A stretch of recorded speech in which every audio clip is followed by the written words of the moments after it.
Monarch, Legacy of Monsters just delivered one of the most ambitious monster television series ever created. The show weaves together multiple timelines spanning 7 decades of Titan encounters as every episode builds toward revelations that transform our understanding of both the monsters and the families who dedicate their lives to studying them.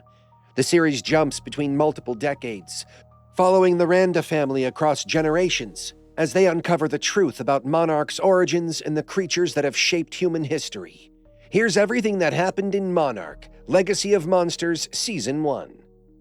The story begins in 1952 when U.S. Army officer Lee Shaw is sent to the Philippines to guard scientist Keiko, who has discovered unusual radiation spikes that she doesn't fully understand. Shaw doesn't know what the woman is researching, but their mission becomes clear when cryptozoologist Bill arrives searching for a dragon based on local legends. Bill explains that certain paths in the legends coincide with the radiation traces Keiko discovered, suggesting these stories might have scientific basis. The trio discovers an impossible warship that couldn't exist in that location, and they're suddenly attacked by a massive flying creature. Shaw, Keiko, and Bill manage to escape, realizing they've encountered an entirely new species of creature. They name these beings Titans and create an organization called Monarch to study them. But their discovery immediately creates conflict between scientific and military approaches to the threat. 2 years later in 1954, the protagonists present their findings to U.S. Army generals who begin sponsoring the organization. The scientists want to study the Titans and understand how to coexist with them, while the military wants to destroy them completely. Keiko and Bill aren't happy about this military involvement, but they can't prevent it. Through joint efforts, they lure out a Titan that turns out to be Godzilla himself. The military detonates an atomic bomb, believing the monster is destroyed. But the 3 protagonists agree they must be more careful about sharing information with the Army in the future. After a year, research stalls and the military threatens to stop funding, thinking no more Titans exist. However, Bill believes an underground tunnel network exists where the monsters live, allowing these giant creatures to hide from humans. The team contacts a scientist who creates a device capable of luring Titans. When they activate it, Godzilla suddenly appears, proving he survived humanity's most powerful weapon. Shaw reports this to the general, and funding resumes immediately. The revelation that Godzilla survived the atomic bomb fundamentally changes how both Monarch and the military approach the Titan threat. In 1955, the trio travels to Kazakhstan to an abandoned nuclear power plant where their calculations suggest an entrance to the monster world exists. Surprisingly, they find no radiation at the site, but underground they discover a brood of mutos consuming radiation. During their exploration, an earthquake occurs and Keiko falls into the rupture along with the monsters. Shaw and Bill presume her dead, creating a tragedy that will haunt both men for decades. 7 years later, in 1962, Bill and his scientists find a wormhole tunnel in America that appears to be a teleporter to the space where huge monsters live. The portal only activates when a Titan approaches it. Scientists assemble a capsule and device to lure the monsters from the other side. Shaw and 3 other people go on the expedition, but when the capsule falls into the teleporter, an explosion occurs and the portal closes forever. Bill tries to understand what happened to the expedition team, but years pass without answers. In 1973, Bill dies but manages to send Monarch's secret documents to Hiroshi, Keiko's son. Shaw gains consciousness in a hospital and discovers he's been locked in a special facility. When he tries to escape, he meets grown-up Hiroshi and learns that 20 years have passed. Shaw explains that the expedition team fell into a strange world where huge creatures live and physics works differently. This isn't the hollow earth from the movies, but something between dimensions. The team spent about 7 days there, and everyone except Shaw died. Then Shaw was accidentally sucked into a portal and ended up back on Earth. Monarch doesn't believe his story, so he's sent to a special sanatorium and considered mentally unstable. The timeline jumps to 2014, when the battle between Godzilla and the Mutos occurs in San Francisco. During this battle, thousands die and their homes are destroyed. Schoolteacher Kate evacuates with her students over a bridge and gets caught in the middle of the battle. The bus with children falls into water, but she survives. At the evacuation camp, her father Hiroshi informs her that he urgently needs to leave the country, and soon she learns his plane has crashed. Kate goes to Japan, where Hiroshi had an apartment and office, deciding to settle his paperwork. There, she discovers that Hiroshi had a second family and learns she has a half-brother named Kentaro.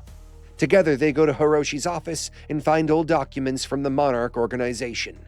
The teens don't understand what they've found and ask Kentaro's friend May for help. May is a skilled hacker who can decipher the data, but there's so much information that the protagonists can't understand its significance.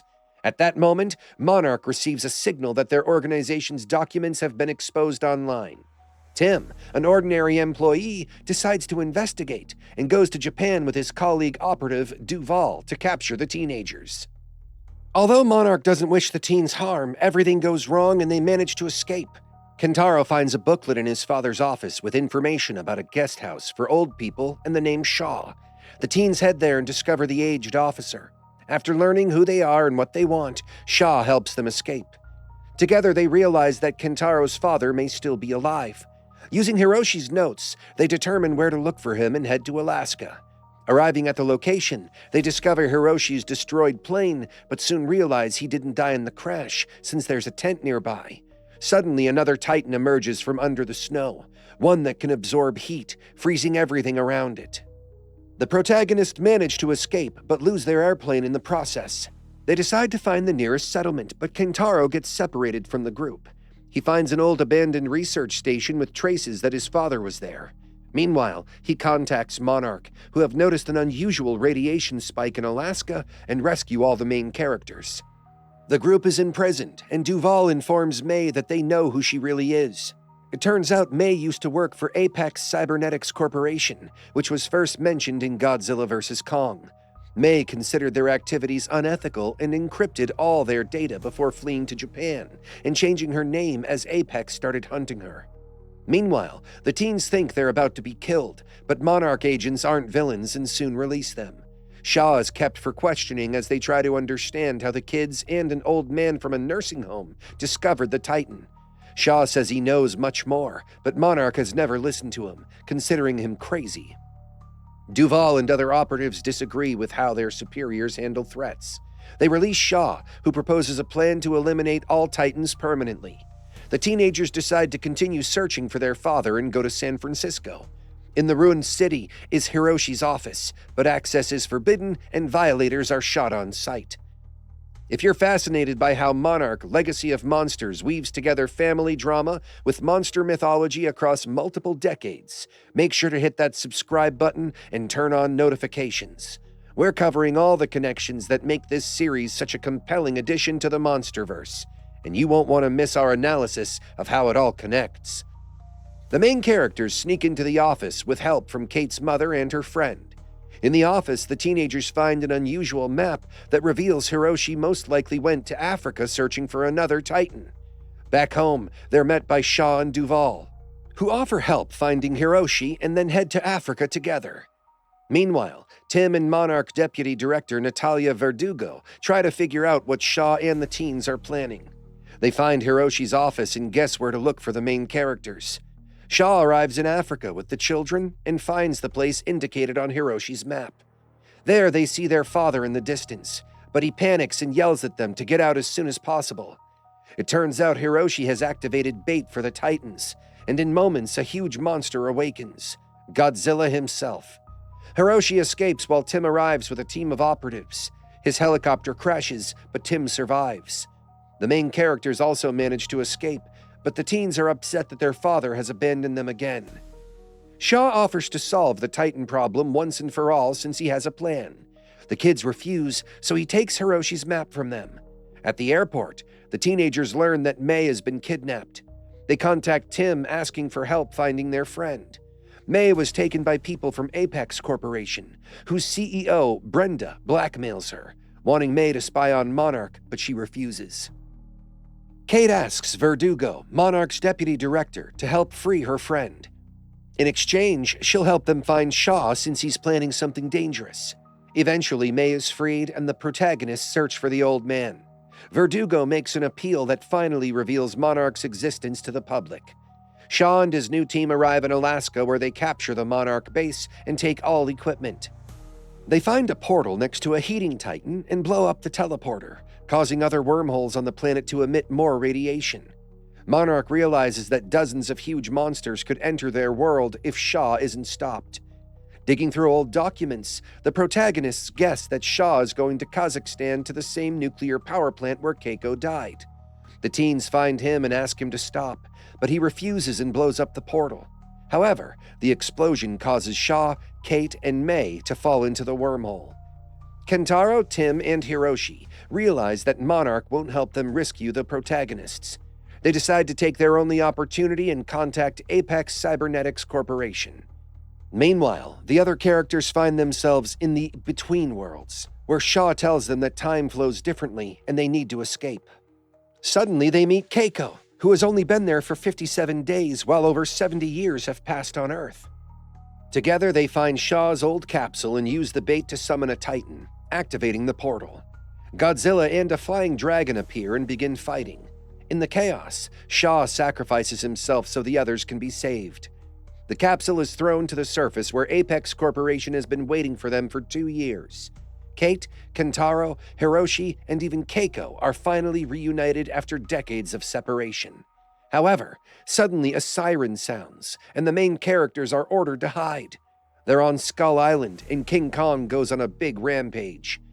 The season ends with this shocking revelation that connects Monarch, Legacy of Monsters, directly to the broader monsterverse.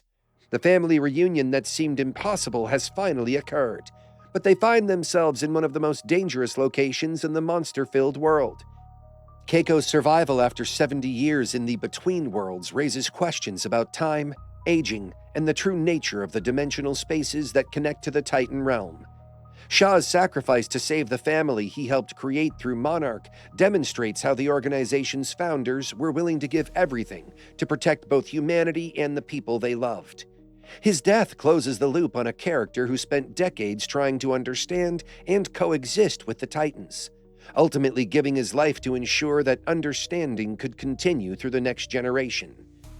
The revelation that Apex Corporation has been monitoring and waiting for the portal travelers suggests that corporate interests in Titan research extend far beyond what Monarch understood. Brenda's attempts to recruit May and the company's 2-year vigil at the portal site indicate that Apex has been playing a longer game than anyone realized. Hiroshi's reunion with both his children and Keiko creates new family dynamics that will need to be explored, especially given that Keiko hasn't aged significantly while everyone else has lived full lives. The emotional weight of these reunions, combined with the immediate danger of being on Skull Island, sets up compelling conflicts for future seasons. If you want to stay updated on all the connections between Monarch, Legacy of Monsters, and the broader Monsterverse as the story continues, make sure you're subscribed with notifications on, and let me know in the comments which revelation surprised you most: Shaw's sacrifice, Keiko's survival, or the Skull Island ending that promises even more monster encounters ahead.